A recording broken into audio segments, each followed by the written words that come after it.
Welcome to Mike's Camera Action, the show liked by sportos, motorheads, geeks, sluts, bloods, wastoids, dweebies, dickheads, and my mother. She thinks I'm a righteous dude. Only her, though. Only. Only her thinking I'm a righteous dude. The rest, nah. Yeah, and yeah, it's actually a bit of an overstatement. Ouch. It's more like a... Oh god, this is going to come up real well. As always, I'm your host, Carl, and I'm joined by my co-host, Alex. Hello. And Alex, this week was... Hello. No, I'm not saying his name here. Franco National Time. God damn it. All right, do we have a sponsorship deal? Is this how it happens I wish. now? I was hoping for an Audible sponsorship deal or like a Dollar Shave Club or something. We'll hit them up and be like, Nature Box. we have a podcast. Hey, Audible, can I have another free audiobook, please? Anyway, so Alex, this is a movie that has been on my watch list for I think like 8 years. Probably. Yeah, I was really surprised you hadn't seen it, considering I've seen it. Yeah, this is something that I've been meaning to watch for about as long as I've known you. So yeah, that's it. That's what this show's all about. So we've been watching Ferris Bueller's Day Off, and I liked it a lot. It's like it's a very classic like 80s sort of, just teen movie. I mean, it is a John Hughes 80s. That's exactly it. Like that's exactly it. Like this is the kind of movie that started. Well, not really started, but it's one of the sort of original classic like teen movies. Yeah, no, it is definitely one of the more iconic ones. I think it ranks up with like Breakfast Club, which is another teen one. I don't know if it's as quotable as stuff like Mean Girls, but Mean Girls is like a thing in its own right. Well, it's got a different vibe to it. Yeah, absolutely. But even then, like Mean Girls is a sort of it's not the same. Like Mean Girls is a Tina Fey movie, which is like her writing style is just everything is so quotable and memorable. You know? Also, I feel like Ferris Bueller is a bit more like introspective. It's more about like them finding themselves rather than like in Mean Girls it was like a school as a whole sort of. Yeah, no, this isn't really about the school. It's about the people. Like it's about those few people like learning about like it's got a bit of coming of age. It's a lot more of a coming of age vibe than where you've got Ferris, Cameron, his sister Sloane as well. Yeah. All sort of like just growing and like learning things about themselves. Yeah, and they all like learn something, which is good. Yeah. Like they all, or even like Jeannie, who's like starts off like, blah blah blah blah blah blah, and then she's like, I did get a car while he got a stinking computer. Yeah, she got pretty good. So yeah, so it was interesting. For once in his life, Charlie Sheen gave good advice. What? Stop doing it. Basically, stop caring. Yeah. Stop trying so hard. But yeah, so we're on.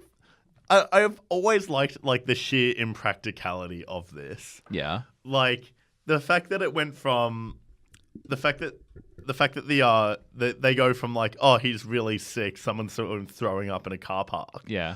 To he needs a new kidney. Yep. And then like it's on the water tower has saved Ferris. The water tower on has it. saved Ferris. The sign outside of Wrigley Field has saved Ferris on it. The entire city of Chicago gets behind this one kid getting maybe sick. No one's sure. And then he's like, "Yeah, I'll be fine by the weekend." Yeah, he'll be fine. I gotta give him credit though. Like Ferris has a lot of people willing to cover for him, and who are real. Like as soon as someone goes, "Oh yeah, he's sick."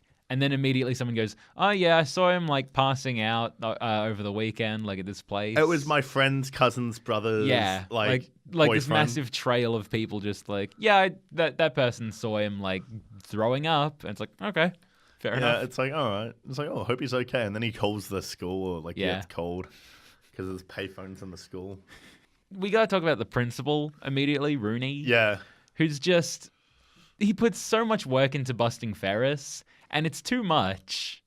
Like he's trying. He's under the assumption that Ferris is doing this all maliciously, and he's going out of his way to catch him red-handed, and it's so far. Yeah. So like I think the thing about it is that like he doesn't have. This is his one sort of power trip thing. Yeah. Like he's not the principal. He's the dean of students. Okay. That's the thing. Yeah. It's like he's in charge of students, and that's all he gets. Okay. Yeah, it's just one of those ones where it's just like I think that's the reason, and I think like there's been run-ins with like him and Ferris before. Yep. Oh, he's been missing 9 days of school already. Yeah, I would assume that that there's some animosity between the two at that point. yeah. So like by that, yeah. So at that point he gets and then like he just I think has had enough. Mm. You sounded like Dirty Harry just then. I do love there is this one moment when he's going down the hallway like after that phone call. Yeah. And he like runs down the hallway, And then he comes to a stops. class door, stops and starts walking, then starts running again. And I couldn't help but laugh during that scene Yeah. because I've seen one of my teachers do that in high school Really? once. Yeah. Yeah, because you gotta like not present a bad Like example for the you kids. can't show everyone that you're running, but I saw that and I just had a flashback to like, I saw someone do that when I was like in year 9. Yeah, it's just one of those things. What else was I? Yeah, like he's definitely. I love Grace, his like secretary. Oh god, she's amazing. So the bit where she's pulling all those pencils out of her hair was ad-libbed. It wasn't originally meant. She just stuck a whole bunch of pencils in there and started pulling them out one by one, and they were filming it, and it's great. Like she is obviously bored, As you would be. as well as like all the names that she lists off at the like who like of the people who like Ferris Bueller. Yeah. That was mostly ad-libbed. Oh, okay. Yeah, like she just started pulling names out, and it's like, all right, let's roll. Sure, sluts, dickheads, whatever. Yeah, but These are all clicks. But it makes the film feel a lot more natural. Yeah. It It's makes very it- organic. Yeah, it's- At least in certain parts. I feel like it's mostly organic, but like it starts to stretch the Well, reality.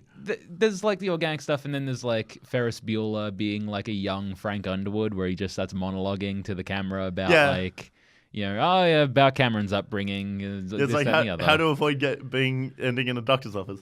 Lick your palm. I- I know it's childish, but I do like the opening when he starts like when we first get that talking to the camera bit, and it's got like the text coming up on screen. yeah. I thought that was really I thought that was the best use of him talking to the camera in the entire movie. Yeah. I like the bit where he's in the shower and he's like, "Don't believe in isms," and then he's like puts the thing down and he's covering the camera. I feel like it was a good way to like describe his like internal monologue, Yeah. and yeah. and like it worked at least in my opinion because like it was still while he was in motion, it was still while he was doing something. Yeah. Nothing ever like in Scrubs, like JD stops. Yeah. And thinks and like monologues, and like it's very clear because he zones out and then he comes back in and everyone's like, "What the hell, man?" Yeah, and the best use of it in House of Cards is even when Frank's doing something else, walking along in Yeah, the White House, like something. Not he- just stops at the camera and goes, "Let me talk to you for a minute." Yeah, that's the thing. Like he's always doing something while he's talking Yeah. to the camera. Even if it's just washing his hands in the bathroom. Yeah, he's club. washing his hands, like talking to the camera, and then he walks off, and that's it. And I really, really enjoyed that because Yeah. it's. And like you were saying, it made it feel more organic. Like, Yeah. even though talking to the camera is not something that I would consider organic. That's something I've picked up doing some theater stuff. Is whenever you're doing a monologue, there's got to be some action in there. Yeah. You don't just stop and talk to the audience for a minute. You have to have some motion going on, and Yeah. it gives you beats and pauses and Yeah, and it really does. Like when he's washing, like you said, when he's washing his hands, he stops to tip the attendant and then walks out. yeah.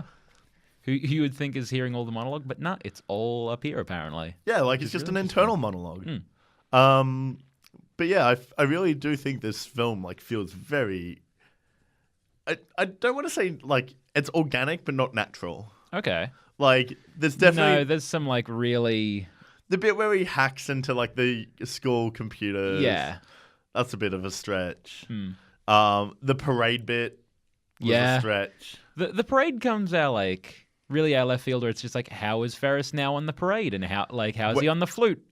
Why is he now performing a song? Who led him up there? What's happened? See, but my favorite thing about the song that he performs, it's the one he's singing in the shower.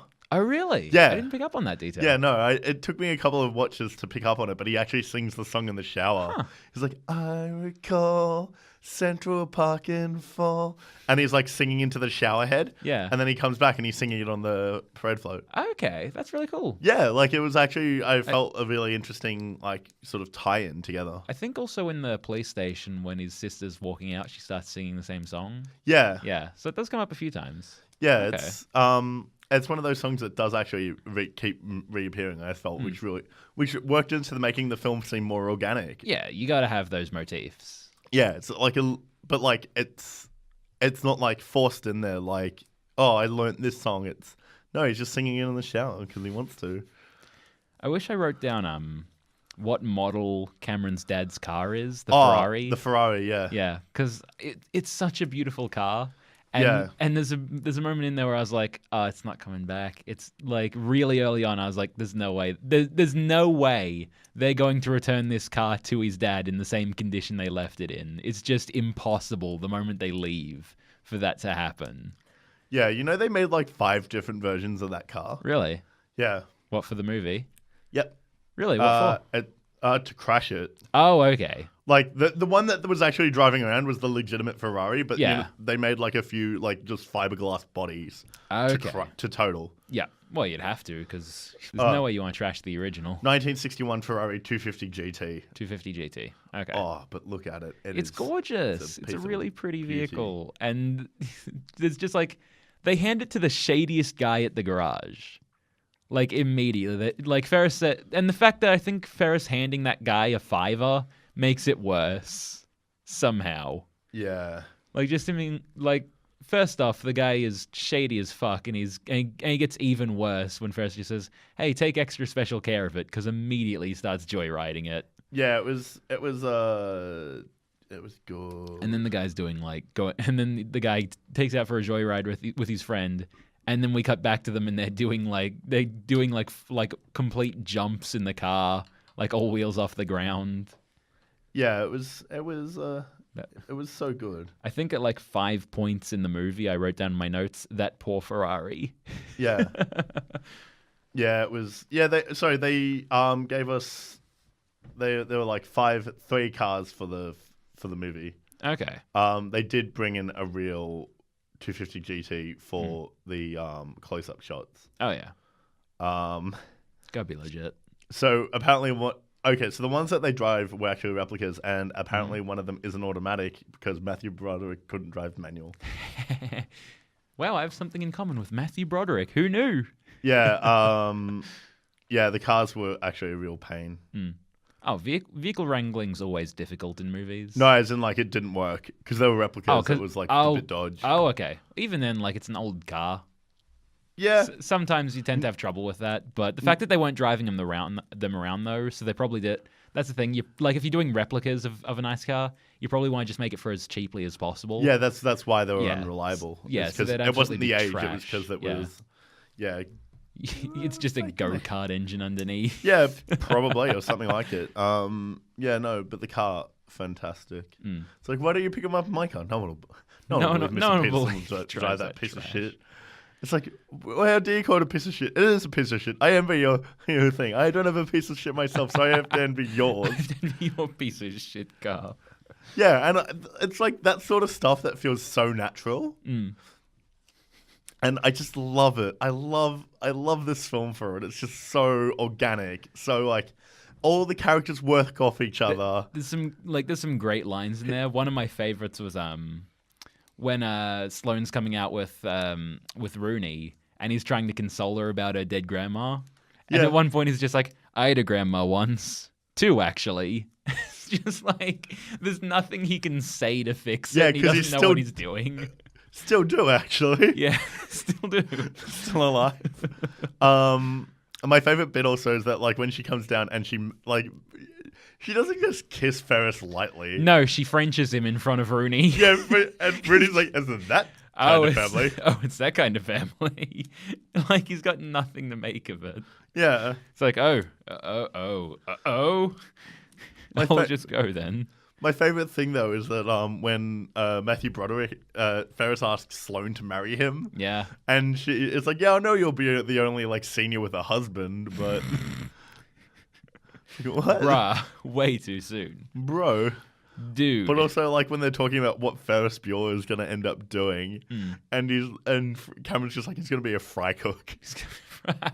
Yeah, with his attendance rate, sure. He only has one sick day. One. Yeah, like According to the computer. according to the computer, We'll see it's how like, his grades say it's like at the two or end. three, you know. But yeah, it's amusing. I just love like how they all just riff on each other. Like Ferris thinks Cameron's like way too stuck up. Yeah. And he's just gonna like mentally break. So he's trying to like help him out by like doing all this crazy stuff, but it's not helping Cameron at all.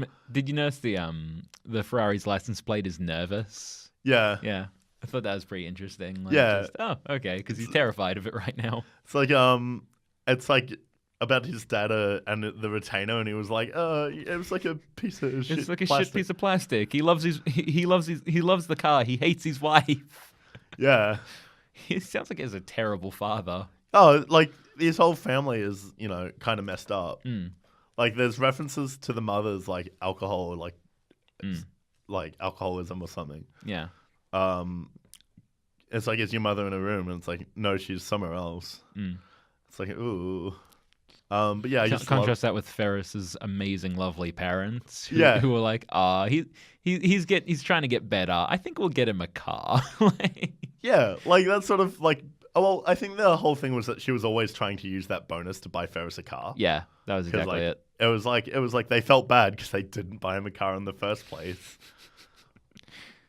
But like, I just like how they call in on him to make sure he's okay. It's that sort of like level of like, that's what like parents do. Like, when your like kid is sick. Yeah, I remember absolutely. like every time I was staying home sick, Mum around lunchtime would call me to make sure I was okay. I think like twice a day I'd get a phone call just being like, "Hey, how you doing, kid? You still sick? Yeah. Should we have really sent you to school? Yes. You sound better." Yeah. But that sort of stuff, and that's what I mean. It's like the film feels so organic. Yeah. But I also love the wackiness. Oh yeah. The wackiness of the film is what sells, like, makes it goes from like beyond, like just good to great. Oh yeah. That makes it. Like the bit where they trick Mr. Rooney into thinking that Sloane's grandmother actually died. Oh god, that's so the way Ferris pulls that off is so good. It's just like he's sitting there with Cameron on the phone and he's like, "Oh, it's Ferris Bueller, I bet." And then it turns out that's just Cameron because Ferris calls in and says, "Hey, Mr. Rooney, I'm sick. I can't come in today." He's like, "Hey, can you, hey, Mr. Rooney, can you get my sister to pick up all my homework for me?" And he's combing his hair. Yeah. And they call the Petersons, and it's like, "Sorry, we cannot come to the phone." And it's like, Jesus, they went like all out. They put in so much work to that. Yeah, and then you've got the restaurant scene, the one restaurant where his dad just goes to eat. Yeah, somehow he manages to pull that off. But also, I gotta say, like the way they get that reservation is they didn't call in. He looks over the thing at like who's got a reservation for 3 people, and it says, "Oh, we're them." The guy who actually had that reservation never showed up. Actually, I think he was actually standing outside with Ferris's dad. Really? But did he just not come for his reservation? So, yeah, I think it's I actually wonder whether or not he was. Okay, so apparently he's an actual dude. Really? Yeah, it's Abe something or other. Abe Froman. Froman, that's it. The Sausage King of Chicago. Yeah. Is he an actual person? Or maybe he is now. After the film. Okay. Yeah, that would also be a possibility. Yeah, because there's the Sausage King of Chicago, Abe Froman, who has a Twitter account that's from 2010. Yeah. But then again, they all have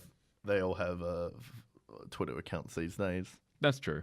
Yeah. There's a novelty Twitter account for everything. Yeah, it's never expected. I don't know. It's never actually Yeah, that's the thing. The guy just didn't show up for his reservation. They Yeah, just got away with it. Yeah, they just got away with it. Drinking their ice water from wine glasses. It's like, you touched me, I yell rat. Also, it's like, I have another line on the phone. I have a call. Take it. There's a phone over there. Take it. It's clever. I like it. I just like how everyone just falls for their shit, and it's great. Like, everything works out for Ferris. Everything that could work out for Ferris works out perfectly for him. Even his sister learning a lesson just in time to save him from Rooney. Yeah. Like, every little detail that could work out. Even the act of him narrowly managing to sneak into the same taxi his dad was about to get in. Yeah. Also, when he... Oh, here we go. I just remembered the scene where, like, they're in the taxi and the taxi with the dad pulls out the side. And he looks over those dudes in the car. Then he looks back and then Sloane's it's just like Sloane with their sunglasses on, like laughing but looking down at like her legs, and it's like, ooh, hello. Like the at one point she I think she winks at Ferris's dad, and then Ferris is just like, what's he doing? And she's like, he's making obscene gestures. He's licking the glass. Yeah. My favorite bit though is like even in the paper that he's reading is Save Ferris. Yeah. Wow, that story got to print real fast. Yeah. Yeah. It got around quick. So did you that reminded me when I said about Wrigley Park, someone actually figured out what day Ferris Bueller's day off was. Yeah? Yeah, because they figured out using the baseball game. Oh, okay. Because so someone did the maths. They did the math. It's the 5th of June, 1985 is Ferris Bueller's day off. Huh, right before summer. Yep. So because it was the Cubs and the Braves. Yep. So they even figured out which foul ball was the one that Ferris Bueller caught. Really? Yeah, these are baseball nerds. So okay. So baseball people are like super into statistics. No, I love it when you get two like fandoms crossing over. Like you get the people who are super into Ferris Bueller's Day Off and the people who are super into baseball in order to do the math on it. Yeah, I love that. Thank you, internet. Yeah, the Cubs Braves tied the top of the 11th. The game tied 2-2. First pitch at Wrigley was at 1:25 p.m. Yeah, so as they reckon the game finished at 4:30, meaning Ferris, Sloane, and Cameron managed to go to the art museum and the lake and perform 2 musical numbers during the parade and still make it home by 5:55 p.m. into 90 minutes. Damn. Yeah, it's all a very fast adventure. Yeah, it's although some people reckon it's actually the September the 17th. Okay. Because it's the Von Steuben Day Parade, which is like a German-American thing, and Yep. it takes place, the parade it takes place on his birthday on the 17th of September. So it's like, that parade was like a legitimate parade that they crashed. Oh, really? Yeah, they actually crashed a parade. The crowd there was a legitimate crowd. Huh. Who was there for just... That's why he sings Dankeschön. Yeah. Is because it's German. Yeah. It's also the other Okay. funny thing about it is that like the construction workers you see dancing were just construction workers that were there. They had a job to do. They were working on that building, just grooving a little. It's all legit. Yeah, like so much of this film is just like built off the fact that it's like so natural. Including finding Charlie Sheen in a police station for drugs. Yeah. What did you say earlier? He hadn't slept in 48 Yeah, no, hours? he'd stayed up for like 48 hours in order to like do that, like get that look, because he's like very pale. Oh, bags under the eyes. Bags under the eyes. He's talking softly and like, It looks like he's very spaced out. cooked. Yeah. And yeah, just because he stayed up for ages. That's pretty method right there. Like you can achieve that just with makeup, but for the actual like physicality of it, good on him. Yeah, no, he was fried. But yeah, like there's also some interesting things. Like the actor that plays Ferris's teacher is a legitimate economist. Yeah. Which makes sense because I just gotta say, the teachers in that school, holy crap, no wonder Ferris has 9 sick days off. They're boring. Yeah, I think that, but that's part of the point. Yeah, but they're the dullest Like, I was falling asleep in the 2 seconds of screen time they had. Yeah, I would have been asleep for ages. Yeah, Ben Stein, who's the economics teacher, is I think I read somewhere that he was actually he actually helped Nixon. Okay. Like he's been, he's still an economist. He still has like, he still appears on like CNN and stuff like that. It was interesting. Like, I like those scenes in the school because it was very like it reminded me of stuff like it was like stuff I'd seen in classrooms myself growing up, but ramped up to 11. Yeah. Where the teacher's sitting there saying like in every line he's got, he's just like, all right, anyone, and like he's talking about the Great Depression, and he's like, the government put in anyone, this program, which anyone did not work. And, like, he kept doing stuff like that. Like, just anytime he'd come to a fact, it'd be like, anyone in the class wants to answer this? Okay, I'll answer it myself because no one's going to do it. Then the other guy was, like, writing on... Like, the other teacher would be, like, saying something and then would start drawing on the chalkboard and would pause what he was saying in order to draw something with, like, too much effort into it. Like, represents... And it's just like so much work into drawing something that you could just say, and it's just too much effort. Yeah, he was a speechwriter. Ben Stein was a speechwriter for Nixon and Ford. Oh, wow. Yeah, like he also made a film about creationism. Yeah, so that's fun. Yeah, it's interesting. Okay. But yeah, so it's just yeah. Anyway, yeah, it's just like full of all these like characters that like, you know, feel natural. Like everyone's like super concerned about Ferris. My favorite bit is when Jeannie like smashes. It's like money for Ferris Bueller. It's like, where will you be when Ferris Bueller needs something for Ferris Bueller? And I'm like, does no one know who she is? No, I don't think anyone even knows who Ferris is. Yeah, like they're all raising money for him. They're all trying to get in on this action. And we literally never see these people engage with Ferris at any point in the movie. I think the girl that he speaks to on the phone after, it's like, you know Ferris Bueller? Yeah, he's on the phone and he's like and he's like pressing the piano and like making the sick noises. Yeah, got the coughing. And he just presses them all down at once and, and she's like, You reckon you'll be fine by Saturday?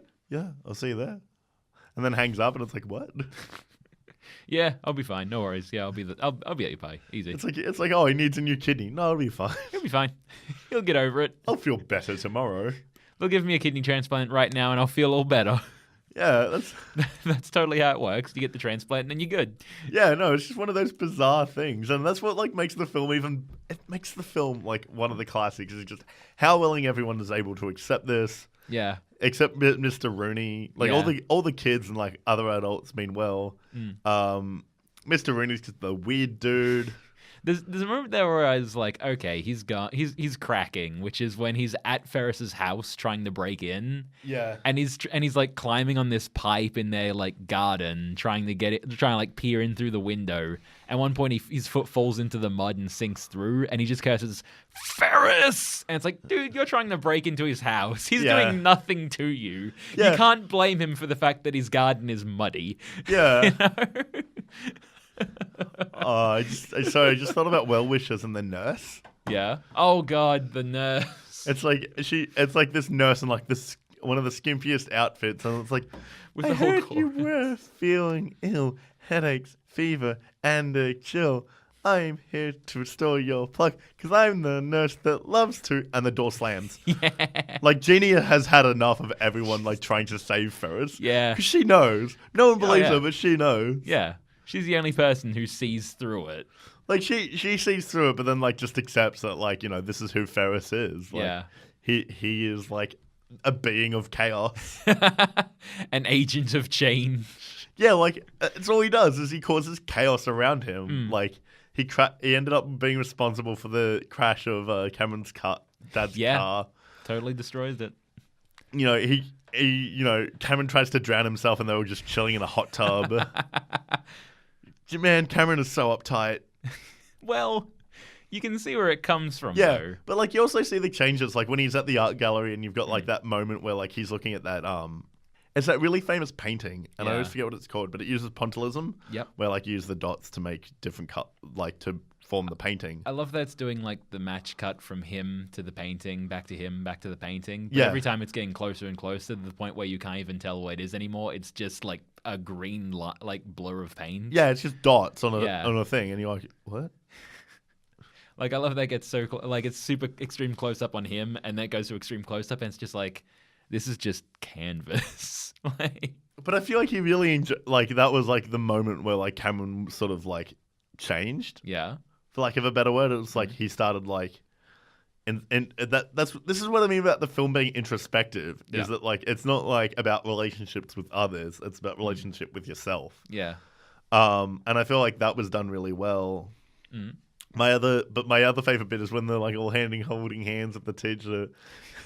Oh, at the museum with the daisy chain of kids. Yeah, you could not do that these days. I Yeah. would probably. Oh, you would- just jump into a line full of children and start chaining with them. Yeah, That chain was so long. yeah. There was a lot of Like, kids. there was a lot of kids, and they're just like all arms length spread out, like just holding hands. Yeah, they were just crossing from one end of the screen to the other. Yeah, like at one point you've just got there's the left side of the frame, there's the right, and there's children the entire length of it still going. Yeah, I like that though. It was sort of like very. Reminded me of primary school a little bit. Did you have a daisy chain? Not quite. Instead, it's like my primary school was weird where they had like, all right, now when we're walking through an area, it's 2 lines, and then hold hands with the person on your right/left, like 2 lines side by side, and then and walk along that way. So instead of daisy chaining behind you, it's to the side of you, which is really weird, but whatever. I mean, like that kind of makes sense. So that way, you've always got a buddy. Yeah. My school just used the buddy system, being like, you're a buddy. Cool. Don't let each other out of your sights. Cool. That way but then you can just do chaos together. Good. Good. It's okay, teacher. I could see my buddy the whole time. and the thing's on fire. It's like I saw him the whole time. Don't worry, I was with him, keeping an eye on him. No worries. You didn't tell me to stop. Well, he had matches. Yeah, like, there's just so much about this film. Is like so many different layers. Like when Mr. Rooney gets on the bus at the very end, and the kid sits next to him like, "Gummy bear." Oh god, him sitting on that bus. It was like watching a warden in a prison get on a prison bus. Yeah, It's just like everyone's locking eyes with him. He's so uncomfortable. yeah, Like- yeah. It's still not comfortable at all. I also really like the way they did the end credits in this, where that's the end credit. Yeah, Is just the movie keeps playing the whole way through. yeah, It starts, you continue, like you stay there watching a scene in the end credits, and then that's done. Like the ending is still while the credits are on screen, just happening. It's just here's a little bonus extra bit for you. And then there's the post credit. yeah. scene. The post-credit scene, which is my favorite, because it's Ferris and he's like in his like bathrobe. It's like, Yeah. you're still here? Go home. What are you doing? Go home. And that's what Deadpool riffs off. Yeah, in Deadpool does in the first exact same Deadpool thing. film. Yeah. Yeah, that's why I was like kind of surprised, because like I remember I saw Deadpool like twice in the cinemas. The first time I missed that scene because Oh, I okay. wasn't expecting it. Yep. Because like even though it's a Marvel movie, it's You still gotta stick around for him. yeah. And then I saw it the second time and I was like, hang on, what? This is just Ferris Bueller's Day Off It's ending. just Ferris Bueller's Day Off, but now he's talking about Deadpool 2. Yeah, it's like, oh, maybe Keira Knightley shave her head. She could play Cable. She's got range. I still want Keira Knightley to play to play Cable. She could totally do it. Yeah, it's like that sort of stuff that like I just love. It's what makes it's like little things that grow the film. And Yeah. I definitely feel like this film took place in a world. Yeah. Like it was a self-contained adventure within like a world of this film, Okay. rather than like some films that just feel like they happen like removed from everything. Yeah. This definitely felt like it took place within a society. We live in a society. They live in a society. But like no, because the fact that you went from like Ferris Bueller's sick to like save Ferris being on like the Yeah. water tower, it was all added together into like this one massive sort of community. Like not community, but like sort of the idea that they were all rallying behind Ferris Bueller, Yeah. even though he's not sick. No, he's not. I do really like that. Like, just the way it gets so out of hand for him. Yeah. Like, for him, it's just, yeah, I'm gonna not go to school today. He licked his palms. He's got a phony fever. Like, it's just like me and my friends are gonna not go to school today. Instead, we're gonna hang out. That's it. But the entire town goes mad. Like, it's this tiny little thing for him that just the entire town picks it up and goes, dude, there's this kid in high school and he's dying and he needs a kidney and we got to save him. See, but my favorite thing is that you keep talking about it being a town, but it's the city of Chicago. It's all of Chicago. It's all of Chicago. Yeah, I say town, but that's the wrong word entirely. Yeah, no, it's Chicago, a legitimate city. Yeah, it's the center of Illinois. I know a lot of John Hughes' films take place in Chicago. Yeah. Yeah, apparently. Okay. Any reason for that, or? No, maybe just from Chicago. I don't know. Maybe. I haven't really seen a lot of his work. Okay. Because I haven't seen Breakfast Club. Okay. Yeah, you should do that sometime. Weird. But yeah, probably. not today. But yeah, no, the fact that this film definitely feels like it takes place like in a world makes it feel so much more... I want to say it's realistic. a world gone mad. It's really I want to say weird. realistic, but it's not realistic. But I'm going to go back to how I kept describing it with organic. Yeah, it like with the it makes up its own kind of laws. Yeah, and it follows those hard. Yeah, it follows them so hard, and it works so well. Yeah, and the law of this world is that Ferris gets his way. Yeah, the law of the world is that Ferris wins. Yeah, world order is it doesn't matter how hard you swim against the current, Ferris wins. Yeah, you can't beat him unless he's trying to get a car. Yeah, well, he gets one anyway. Yeah, or he will. Yeah, he will eventually. Yeah, you know that at some point he's going to get his way. You can't stop him. Like, he foiled Mr. Rooney. Yep. He's like the hero of the narrative. Yeah. And like even when he gets busted, like he shows up, like Rooney's waiting for him in his backyard, just like at some point he's going to come through that door. I know it.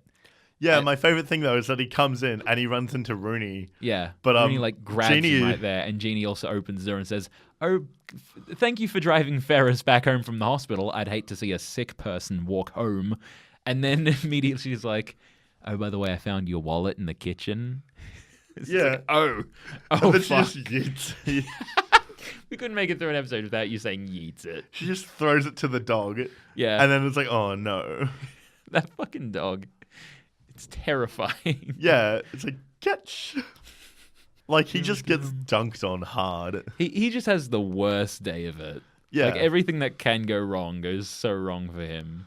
Yeah, and it's just like he's just trying to do it. And then, like, there's the bit where he, like... Fancy's going way too far with his responsibilities as a dean. Yeah, surely they're a prison. Like, I know that I think in some places there's, like, truant officers where they catch kids who are playing hooky. Really? I don't know. I read about it somewhere. Wow.